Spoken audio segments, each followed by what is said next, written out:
Juggernaut! Thanks to LF5419 for correcting me in terms of how I place the cowl. Hope you check out this video with the correction. Today, we are looking at a brand new 2-pack from Hasbro Marble Legends. We have Green Goblin and the Glider 2-pack from the movie No Way Home. First of all, thank you for choosing to watch this video. I hope you enjoy and learn a lot from this review. The figure comes in the standard Hasbro Marble Legends windowless box. On the bottom, Spider-Man No Way Home movie logo. On the side, product render of the Green Goblin. On the other side is art of the Green Goblin. On the back, we can see the items included inside the windowless box. So let's take a closer look. One thing I wonder is the inconsistency of Hasbro. You have a beautiful retro carded figure right here of Toby, while his nemesis, the Green Goblin, comes in a windowless box. This must be disappointing for in-box collectors. Sitting on the Payaso diorama throne, we have the Glider and Green Goblin from this 2-pack. A closer look at Green Goblin, we can see that the likeness is really good in terms of the actor, Willem Defoe. In terms of the costume, this is the upgraded or new costume from the No Way Home movie. Unfortunately, small businesses like me here in Australia has no access to this, but we have other figures at juggernaut-collectibles.square.site. It is my online website powered by Squared, so it is safe and secured, and we ship worldwide using Australia Post. In terms of price, the price is in Australian dollars, so it would show up as 40 AUD. Converted to USD, that's roughly 27 USD. Taking a closer look at what is inside the box, we have the Green Goblin action figure, a bomb, the mask head of the Green Goblin, and the glider with a stand. There are other accessories attached already to the figure, which includes the goggles and the cowl. To give context to this review, let's discuss how much this figure costs. The figure costs $49.99 USD, while a deluxe action figure is $38.99. The price of this Goblin and Glider is equivalent to a 2-pack. As you can see, these are the recent 2-packs revealed via Hasbro Pulse. Taking a closer look at the figure, he comes with a hoodie or a cowl that is somewhat grimace purple-like, and there's some texture to make it feel that this plastic is a cloth. I made a mistake in my first release of this video wherein I put the cowl in the incorrect way. This is the correct way of positioning it. Now, comparing this cowl with Sleepwalker, initially I thought it is the same, but it is entirely different. Because the cowl of Sleepwalker, I can't seem to remove the head inside of it. The shape is totally different, and the folds on the Sleepwalker cowl is different from that of the Green Goblin. And there's somewhat a torn piece or a sewed in piece on the head of the Green Goblin, making it look more battle damage. That is in addition to the folds. Removing the head, it is possible that the goggles might fall off, but the goggles has some kind of somewhat a rubber band like strap wherein it snaps onto the head, and there is texture on that strap, making it feel like a real strap.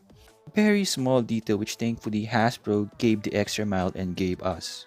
The likeness to William Defoe is really good, especially in terms of the crazy look, but he does not come with alternate heads that can give him other expression. But that is fine because we did get a mask head sculpt, so we have 2 head sculpts in this pack. From the back, you can see the soft plastic, and there's like some stitching like and worn upness in terms of the purple thing. Trying to put back his goggles, we have a like a rubber band like type of thing attached to it, which helps you adjust it.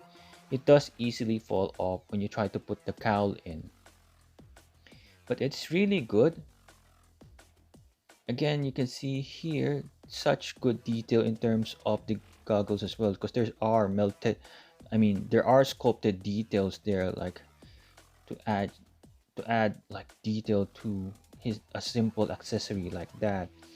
Underneath these, we can see the green goblin armor. I assume the purple pieces and silver pieces coming out is like a battle damage type of effect, and you can see some gold lines there, which is shiny as well. Very consistent in terms of the like metallic shine. You can see even underneath the torso, the lines continue. He can crunch backward that far. He can crunch forward that much. From the back, Hasbro was not lazy.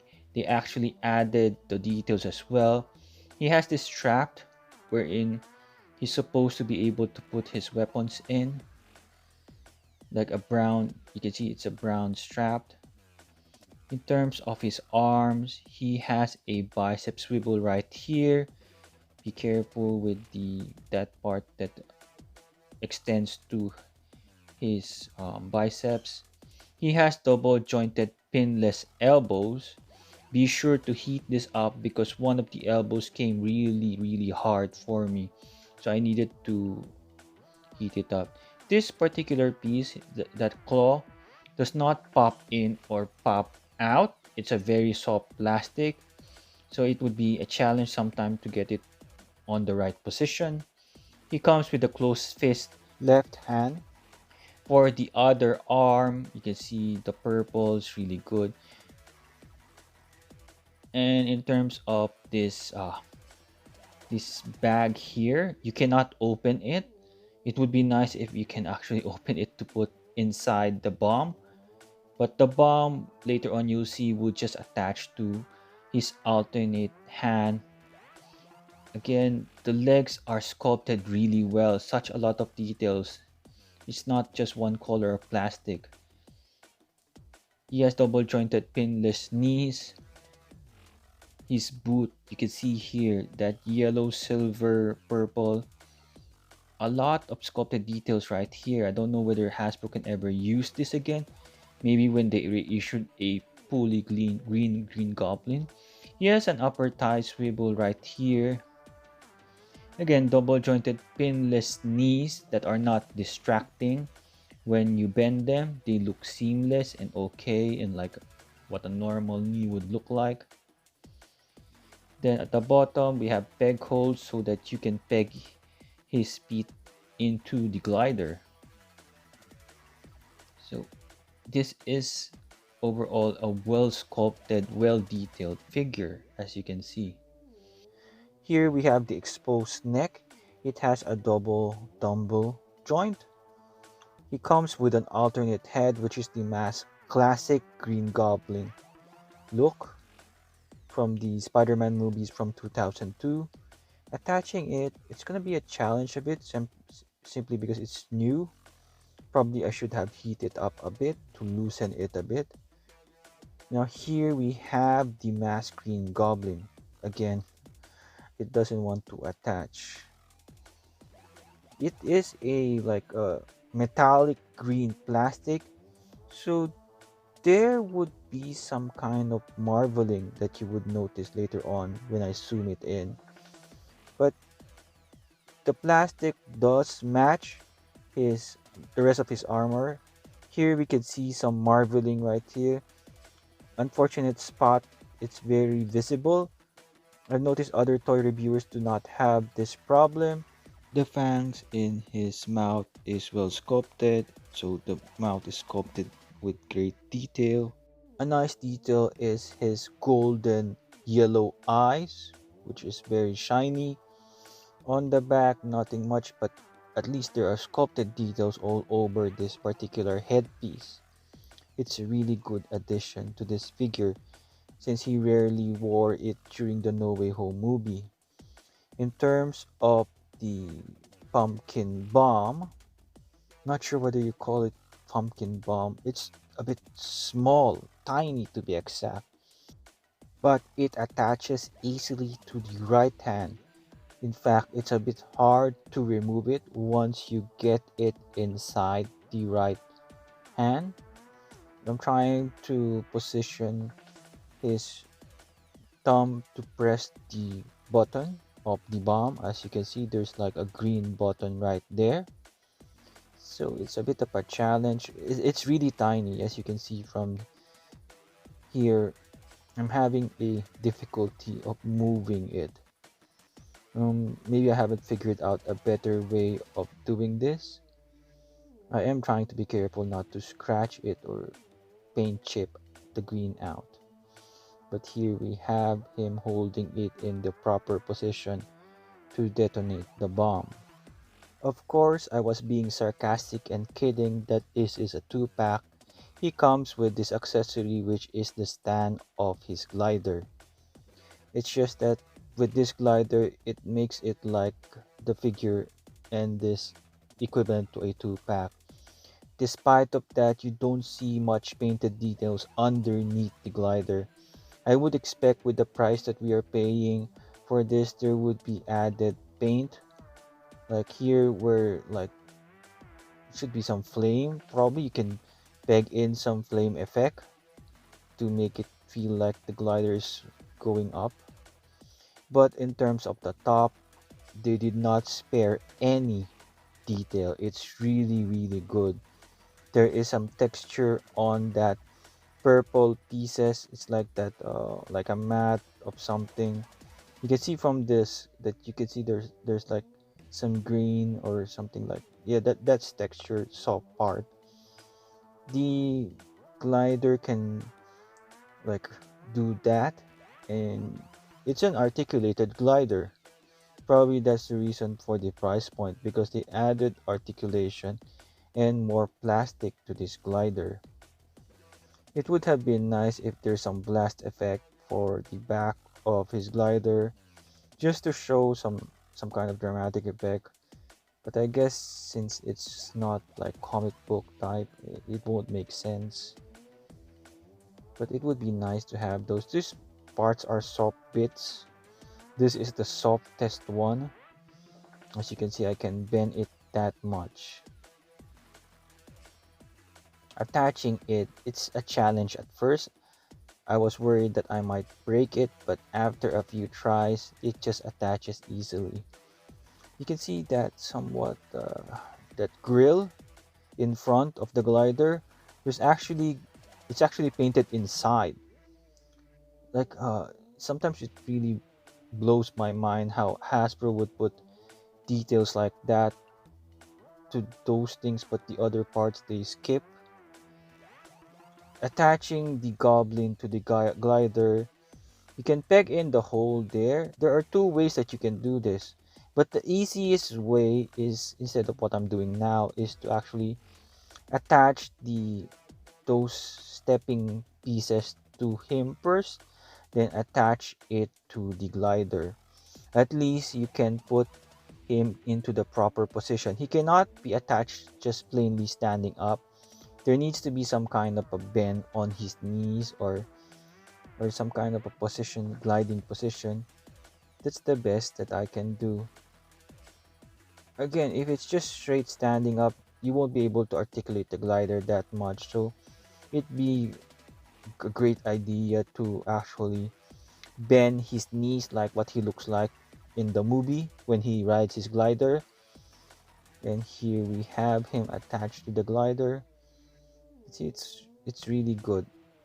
No problems. The glider won't fall off like the other Hobgoblin from the retro card series. That's a really good glider, and the right size too. Movie accurate.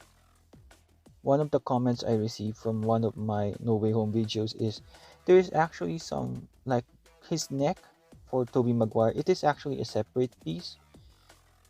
You can see if you zoom in closer, the lines are just really good.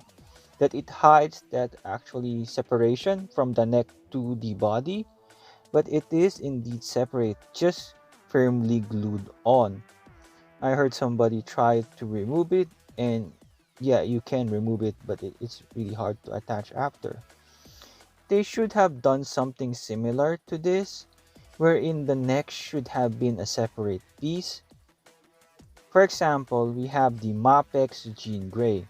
She comes with an alternate head wherein her neck is exposed, unlike the costume one wherein it's all metallic blue.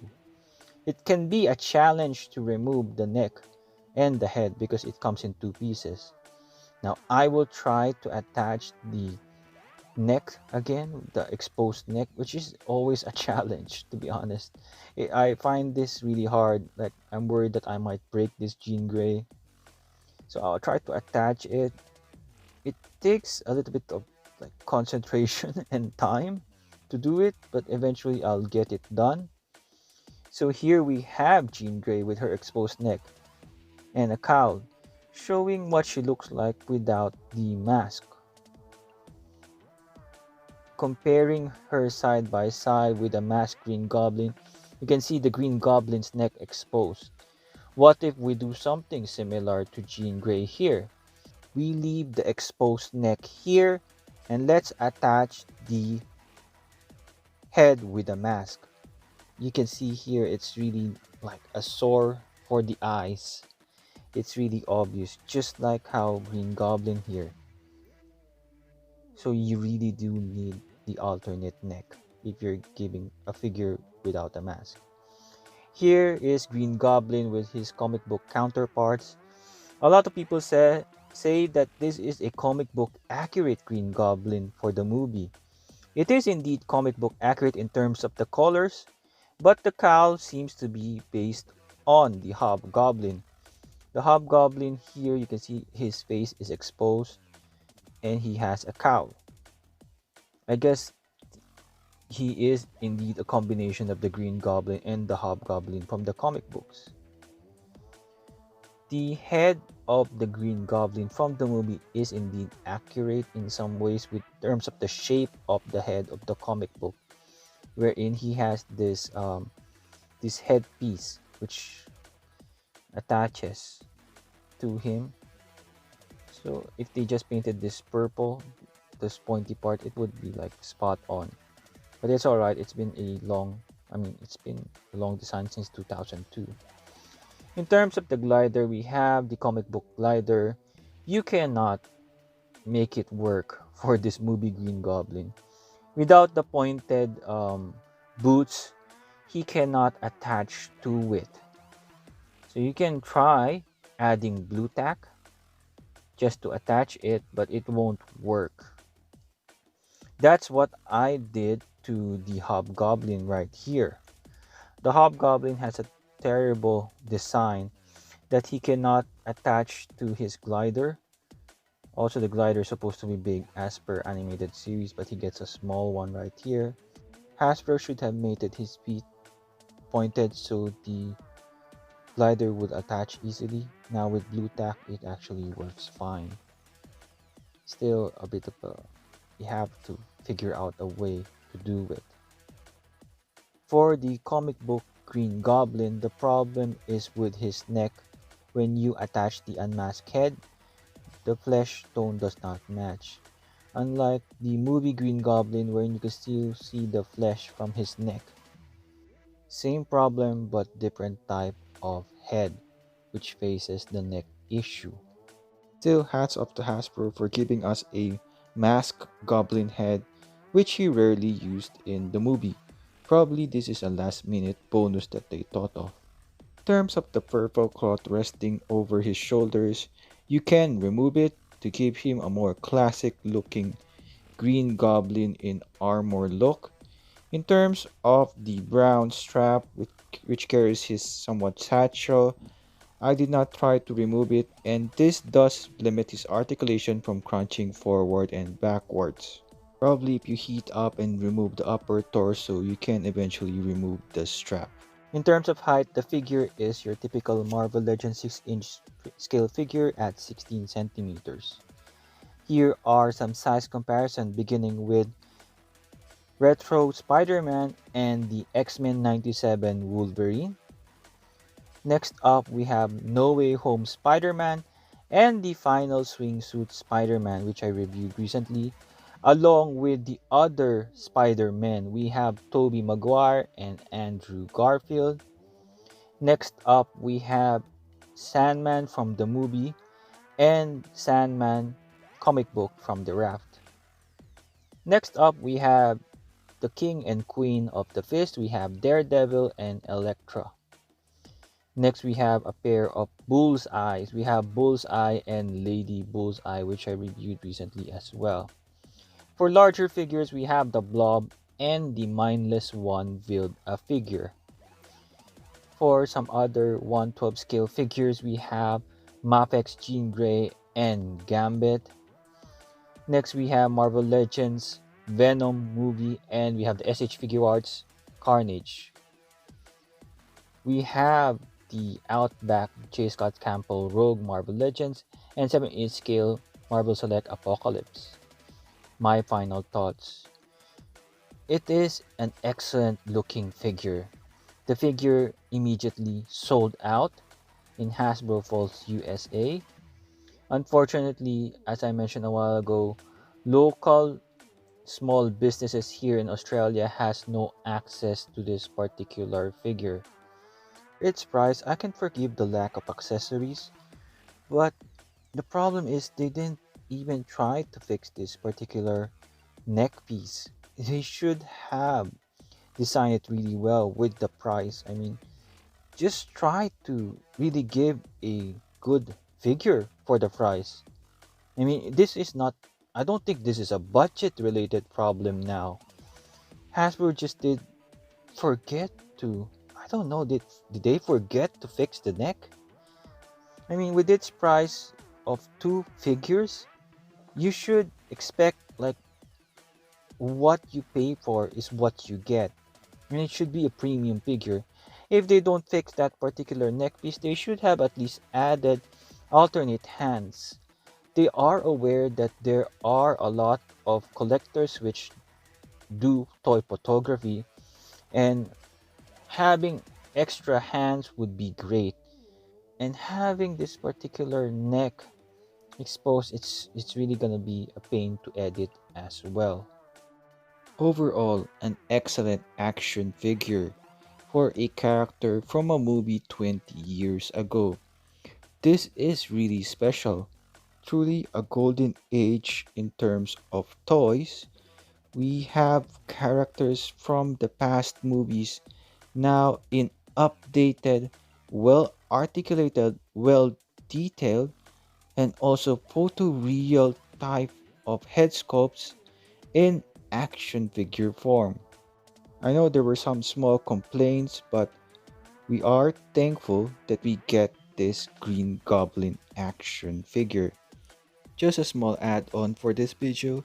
I was curious how the tattered purple cloth would look like with Sleepwalker, so I removed the the cape and placed the tattered cloth on Sleepwalker.